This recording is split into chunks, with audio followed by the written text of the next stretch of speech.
Bapak, Ibu, dan Saudara sekalian, firman Tuhan akan kita renungkan dari Lukas 10 ayat 41 dan 42 demikian.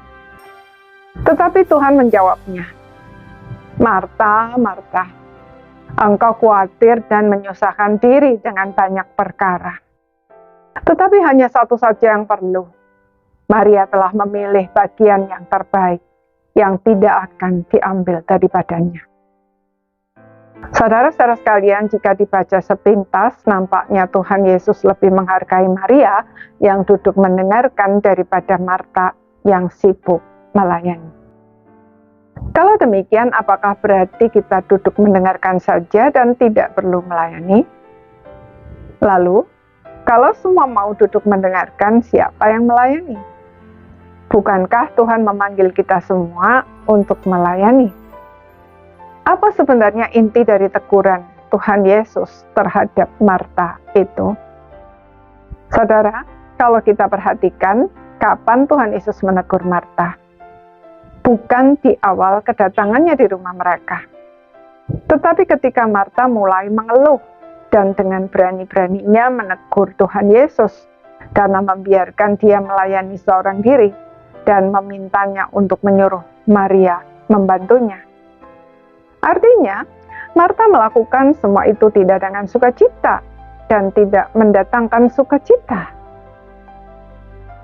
Semua pelayanan yang tidak kita lakukan dengan sukacita dan tidak membuat kita bersukacita, pasti ada yang salah. Mari kita lihat salahnya di mana.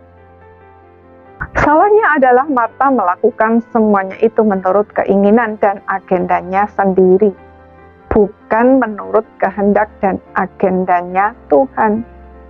Dengan kata lain, Marta tidak memposisikan Tuhan Yesus sebagai Tuhan yang seharusnya didengarkan dan ditaati apa yang dia inginkan. Saat itu Tuhan Yesus sedang dalam perjalanan ke Yerusalem.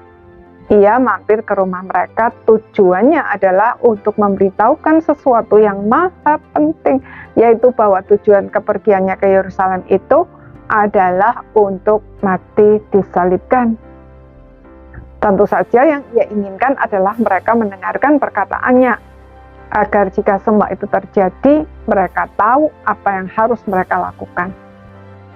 Tetapi Marta justru melakukan apa yang dia mau lakukan tanpa bertanya lebih dulu apa yang Tuhan mau.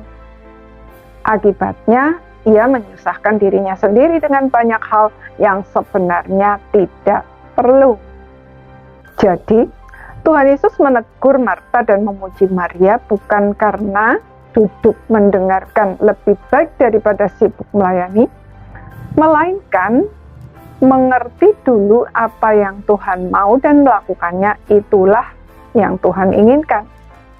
Kalau itu yang kita lakukan, hati kita pasti akan dipenuhi dengan sukacita. Saudara, hari ini pelayanan kita membuat hati kita dipenuhi sukacita, atau justru membuat kita lelah, kering, dan kehilangan semangat? Jika itu yang terjadi, mari kita berhenti sejenak.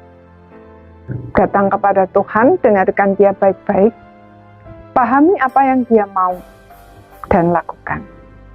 Pasti hati kita akan dipenuhi dengan sukacitanya, dan hidup kita menjadi berkat. Amin.